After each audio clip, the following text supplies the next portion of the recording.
ಎಲ್ಲರಿಗೂ ನಮಸ್ಕಾರ.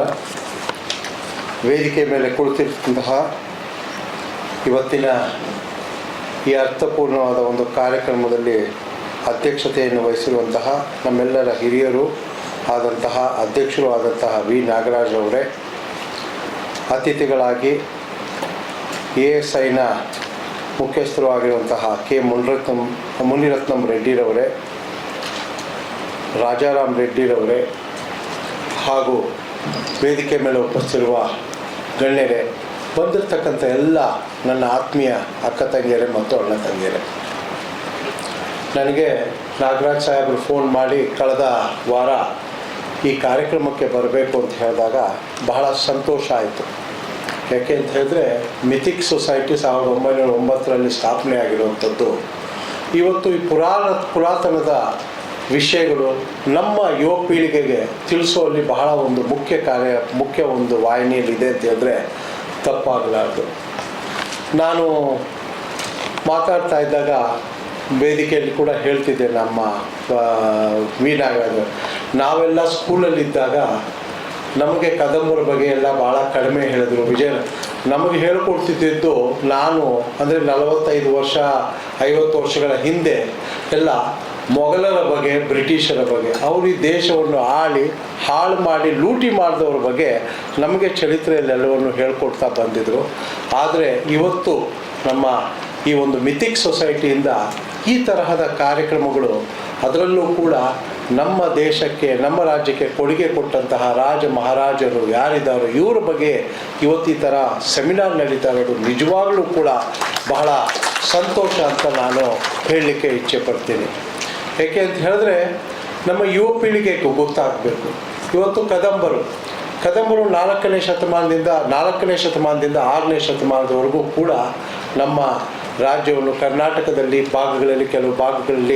ಕೆಲ ಭಾಗಗಳಾದಂತಹ ತಮಿಳುನಾಡನ್ನು ಕೂಡ ಇವರ ಒಂದು ರಾಜ್ಯ ಸ್ಥಾಪನೆಯಾಗಿ ಇವತ್ತು ಕನ್ನಡ ಅನ್ನೋದು ಸ್ಥಾಪನೆ ಆಗಿದ್ದು ಕೂಡ ನನಗೆ ಗೊತ್ತಿರೋ ಹಾಗೆ ಕದಂಬರ ಕಾಲದಿಂದ ಶುರುವಾಗಿ ಶ್ರೀಕೃಷ್ಣ ದೇವರಾಯವರೆಗೂ ಕೂಡ ಇದು ನಡ್ಕೊಂಡು ಬಂತು ಅಂತ ಕೂಡ ನಾನು ಹೇಳಲಿಕ್ಕೆ ಇಚ್ಛೆ ಪಡ್ತೀನಿ. ಇವತ್ತು ಕೆಳಗಡೆ ಬಂದಾಗ ಇನಾಗ್ರೇಷನ್ ಮಾಡಲಿಕ್ಕೆ ಬಂದಾಗ ಆ ಒಂದು ಶಾಸನಗಳ ಬಗ್ಗೆ ಎಷ್ಟು ಚೆನ್ನಾಗಿ ಒಂದು ಅಧ್ಯಯನವನ್ನು ಮಾಡಿಸಿ, ನಿಜವಾಗಲೂ ಕೂಡ ಇವತ್ತು ಜನ ಬೇರೆ ಬೇರೆ ಬಗ್ಗೆ ಥಿಂಕ್ ಮಾಡ್ತಾರೆ. ಆದರೆ ಇವತ್ತು ಮಿಥಿಕ್ ಸೊಸೈಟಿ ಆ ಅಧ್ಯಕ್ಷರಿಗೆ ಮಿಥಿಕ್ ಸೊಸೈಟಿಗೆ ನಾನು ಅಭಿನಂದನೆಗಳು, ಧನ್ಯವಾದಗಳನ್ನು ಸಲ್ಲಿಸಬೇಕು. ಈ ಕೆಲಸ ಎಲ್ಲರೂ ಮಾಡೋದಿಲ್ಲ. ಇವತ್ತು ಯಾವುದೋ ಒಂದು ಕಮರ್ಷಿಯಲ್ಲು, ಯಾವುದೋ ಒಂದು ದುಡ್ಡು ಮಾಡುವಂತಹ ಕಾರ್ಯಕ್ರಮಗಳು, ಯಾವುದೋ ಒಂದು ಮುಂದಕ್ಕೆ ಏನೋ ಆಗುವಂಥ, ಆದರೆ ಹಿಂದೆ ನಡೆದಂತಹ ಏನಿದೆಯೋ ನಮ್ಮ ಮುಂದಿನ ಪೀಳಿಗೆ ಯುವಕರಿಗೆ ಪರಿಚಯ ಮಾಡಿಕೊಡೋ ಕಾರ್ಯಕ್ರಮ ಇವತ್ತು ಮಿಥಿಕ್ ಸೊಸೈಟಿ ಮಾಡ್ತಾ ಇದೆ. ಮತ್ತೊಮ್ಮೆ ನಾನು ಅಭಿನಂದನೆಗಳು ಕೂಡ ನಾನು ಸಲ್ಲಿಸ್ತೀನಿ.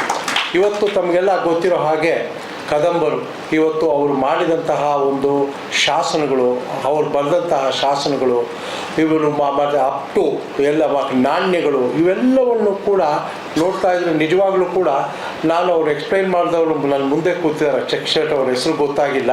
ನಾನು ಯಾವಾಗ ನಮ್ಮ ಮೈಸೂರಿಗೆ ಬಂದಾಗ ಮುನಿರತ್ನಂ ರೆಡ್ಡಿ ಅವ್ರಿಗೆ ಮಾತಾಡಿ ಅವ್ರ ಜೊತೆ ಒಂದು ಅರ್ಧ ದಿನ ಕಳಿಬೇಕು ಅನಿಸೋಷ್ಟು ಇಂಟ್ರೆಸ್ಟ್ ಬಂತು ನಿಜವಾಗ್ಲೂ ಇವತ್ತು ನನಗೆ. ಯಾಕೆ ಅಂತ ಹೇಳಿದ್ರೆ ನಾವು ದಿನನಿತ್ಯ ಜೀವನದಲ್ಲಿ ಬೇರೆ ಬೇರೆ ಏನೇನೋ ಕಲಿತೀವಿ. ಆರ್ಟಿಫಿಷಿಯಲ್ ಇಂಟೆಲಿಜೆನ್ಸ್ ಅಂತಾರೆ, 101 ಟೆಕ್ನಾಲಜಿ ಬಗ್ಗೆ ಅದು ಇದು ಹೇಳ್ತಾರೆ. ಯಾರೇ ಹಿಂದಿನ ಶಾಸನಗಳ ಬಗ್ಗೆ ಮಾತಾಡೋರು, ಈ ಥರದನ್ನು ಹೇಳೋರು, ಈ ಥರದಲ್ಲಿ ನೋಡ್ಸೋರು ಭಾಳ ಕಡಿಮೆ.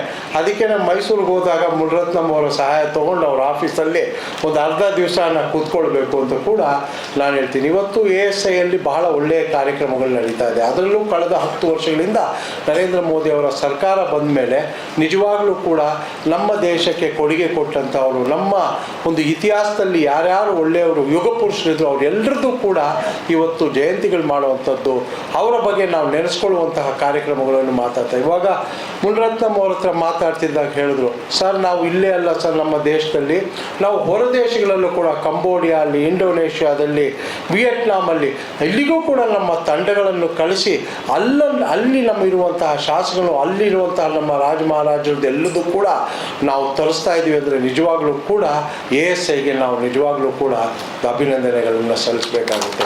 ಯಾಕೆಂದರೆ ಇದೆಲ್ಲ ನಮಗೆ ಗೊತ್ತೇ ಇಲ್ಲ, ಇವೆಲ್ಲ ನಾವು ತಿಳ್ಕೊಂಡು ಇರಲಿಲ್ಲ. ಇವತ್ತು ನೀವು ಇವಾಗ ಇಂಡೋನೇಷ್ಯಾಗೆ ಹೋದರೆ ಗರುಡ ಏರೋ ಲೈನ್ ಅಂತ ಹೇಳಿ ಮಾಡ್ತಾರೆ.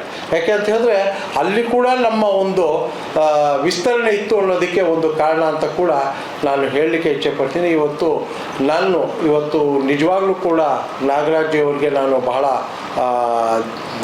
ಧನ್ಯವಾದಗಳು ಹೇಳ್ತೀನಿ. ಯಾಕೆಂದರೆ ಇದು ಒಂದು ಅರ್ಥಪೂರ್ಣವಾದ ಕಾರ್ಯಕ್ರಮದಲ್ಲಿ ಕರೆದು ನನಗೆ ಮಾತಾಡಲು ಮತ್ತು ಈ ಒಂದು ಏನು ಕೆಳಗಿರುವಂಥ ಎಕ್ಸಿಬಿಷನಲ್ಲಿ ಒಂದು ನೋಡಲಿಕ್ಕೆ ಅವಕಾಶ ಮಾಡಿಕೊಟ್ಟ ಧನ್ಯವಾದಗಳನ್ನು ಹೇಳ್ತಾ, ಮುಂಬರುವ ದಿನಗಳಲ್ಲಿ ASIಗಾಗಲಿ ಮಿಥಿಕ್ ಸೊಸೈಟಿಗಾಗಲಿ ನನ್ನ ಕಡೆಯಿಂದ ಯಾವುದೇ ಸಹಕಾರ ಬೇಕಾದರೂ ಕೂಡ ನಾನು ನಿಮ್ಮ ಜೊತೆ ನಿಲ್ತೀನಿ ಅಂತ ಹೇಳ್ತಾ, ಇವತ್ತು ಕೇಂದ್ರ ಸರ್ಕಾರ ಇಂತಹ ಒಂದು ಕಾರ್ಯಕ್ರಮಗಳು ಕೂಡ ಬಹಳ ಒಂದು ಉತ್ತೇಜನವನ್ನು ಕೂಡ ಕೊಡ್ತಾ ಇದೆ.